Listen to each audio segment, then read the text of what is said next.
ভগবান এখানে শিক্ষা দিচ্ছে কি এই ইচ্ছাটাকে আমাদেরকে ত্যাগ করতে হবে। আমরা অনেক সময় বলে দিই আমি নিঃস্বার্থভাবে ভালোবাসি,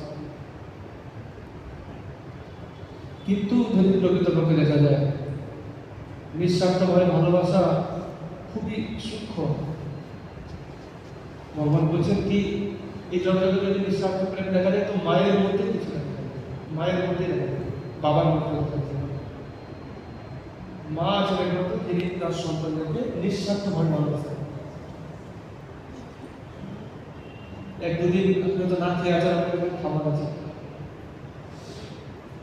আপনি অন্য কাউকে আপনার খুব ক্লোজ ফ্রেন্ড চাইছেন, আপনি দুদিন ধরে ভুকে আছেন, আপনি কি পারবেন কি আমার না ঠিক আছে আমি পরে খেয়ে নেবো 2 দিন, এখন লাইফে যা আছে লাইফে তো আমি খেয়ে পাচ্ছি, তারপরে আমার বুঝে যাচ্ছে।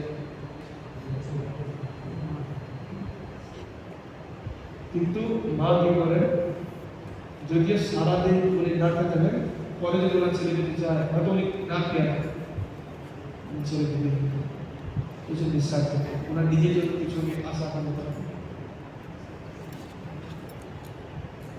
আমরা অনেকবার দেখি আমরা কত কিছু শুনিয়ে দিই, কিছু আমরা বাবা শুনিয়ে দিই একটু এটা করলে ওটা করলে ওটা করলে সেটা কোনো কিছু না, ওটা একটু বকাল কাজে যাবে, কিন্তু অত দেখছি আপনি একটু বিশ্বাস করে তো এই যে নিঃশ্বাস মানে কিছু কিছু স্টোরি এই জগতে নিঃশ্বাস খুবই বিরল দেখা যায়। স্বার্থ থাকে বলে আমরা দুঃখ পাই, আর এই স্বার্থটা আসে কোথা থেকে? দেহ থেকে। আমরা যাদের সাথে এই দেহের সাথে বেশি সম্পর্ক আছে সেখান থেকে আমরা কি করি? দুঃখ পাই। যদি আত্মার সাথে ভালো সম্পর্ক থাকে তাহলে আমরা দুঃখ পাই। ভগবান বলছেন দেহি দোষী যথা দেহে কৌমারম যৌবনম জরা তথা দেহান্তর প্রাপ্তি ধীরস তত্র নবতি। এই দেহের ভিতরে একটা আত্মা আছে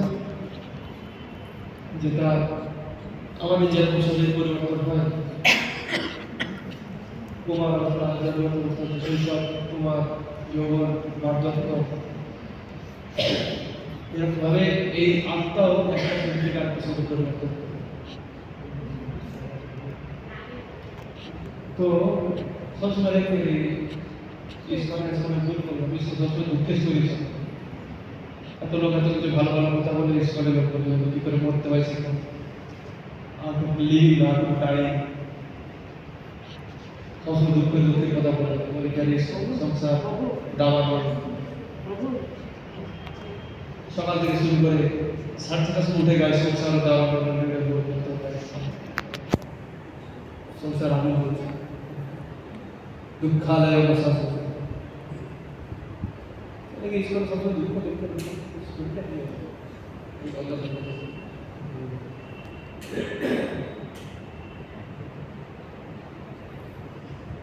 তো মেশিনে যা আছে একটা প্রোডাক্ট আপনি পারচেজ করলেন, পারচেজের সাথে ইউজার ম্যানুয়াল দেওয়া আছে। আপনি ওয়াশিং মেশিন কিনলেন কিন্তু দেখলেন যে ওয়াশিং মেশিন আছে কিন্তু ভেতরে যে ইউজার ম্যানুয়াল আছে সেটা হয়তো কোনো ফ্রিজের আছে, তাহলে আপনি দেখে কি হবে? শক লাগবে।